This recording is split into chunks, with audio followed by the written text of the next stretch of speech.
This is WFYI News Now. It's Wednesday, January 21st, and I'm Drew Dudlin. Here are today's top stories from around central Indiana. The Indiana Hoosiers wrote the final chapter of a remarkable season Monday night, beating Miami 27-21 in the college football championship game. It capped a remarkable 2-year turnaround from the bottom of the Big Ten to the number 1 team in the land. As head coach Curt Cignetti says, it's the thing of legend. National champions at Indiana University, which I know a lot of people thought was never possible. It probably is one of the greatest sports stories of all time. Making it possible was a storybook season from quarterback Fernando Mendoza. The Heisman Trophy winner threw for less than 200 yards, but his gutty 12-yard touchdown run on a quarterback draw in the fourth quarter gave the Hoosiers a 10-point lead. Cignetti had nothing but praise for the quarterback. He has the heart of a lion when it comes to competition. I mean, that guy competes like a warrior, and, he got really smacked a few times in this game. Indiana became the first team to go 16-0 in the modern era. Hundreds of students at Carmel High School walked out Tuesday afternoon as part of a nationwide protest against the Trump administration. As Farrah Anderson reports, walkouts across the country marked 1 year since President Donald Trump was inaugurated to serve his second term. What do we want? Justice! When do we want it? Now! Hundreds of Carmel students chanted as they marched from the high school to the city hall.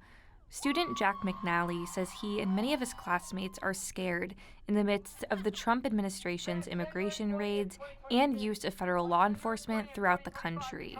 McNally says it's important for young people to stand up for what they believe in. We call ourselves the land of the free and the home of the brave, but freedom means nothing when people are forced to live in fear, and bravery does not exist when we stay silent.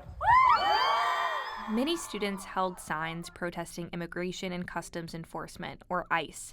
Police officers escorted protesters along the route. I'm Farrah Anderson in Carmel. Lawmakers are once again trying to dissolve some township governments in Indiana. Ben Thorpe reports bills are moving through the Senate and House with competing visions for how to reduce local government.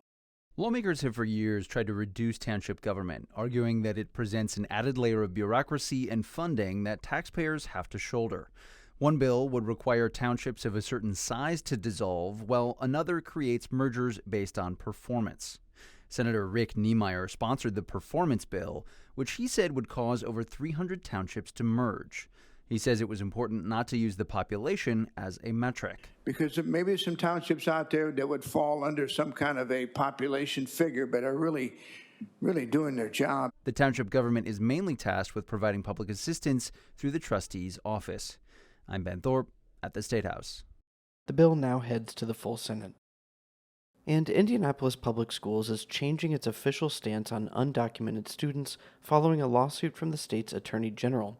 Eric Weddle reports the district says it is pivoting to a new policy that follows the law while keeping students safe. The IPS school board has voted to rescind 2 resolutions that signaled support for undocumented students. The move comes after Attorney General Todd Rokita sued the district, claiming its policies hindered federal immigration enforcement. Rokita specifically alleged the district refused to help ICE agents take custody of a student whose father was being deported. In place of the old resolutions, the district is proposing a new policy.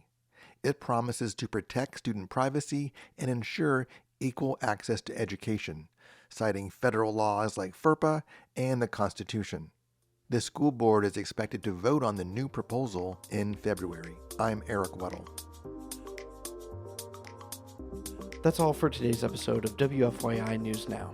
Our podcast is produced by Zach Bundy with support from the news team at WFYI and public media journalists across the state. Kendall Antron produced our music. If you liked today's episode, remember to subscribe and share, and follow WFYI on Facebook, Instagram, TikTok, and YouTube to get the latest updates from our newsroom. Thanks for listening. We'll be back tomorrow.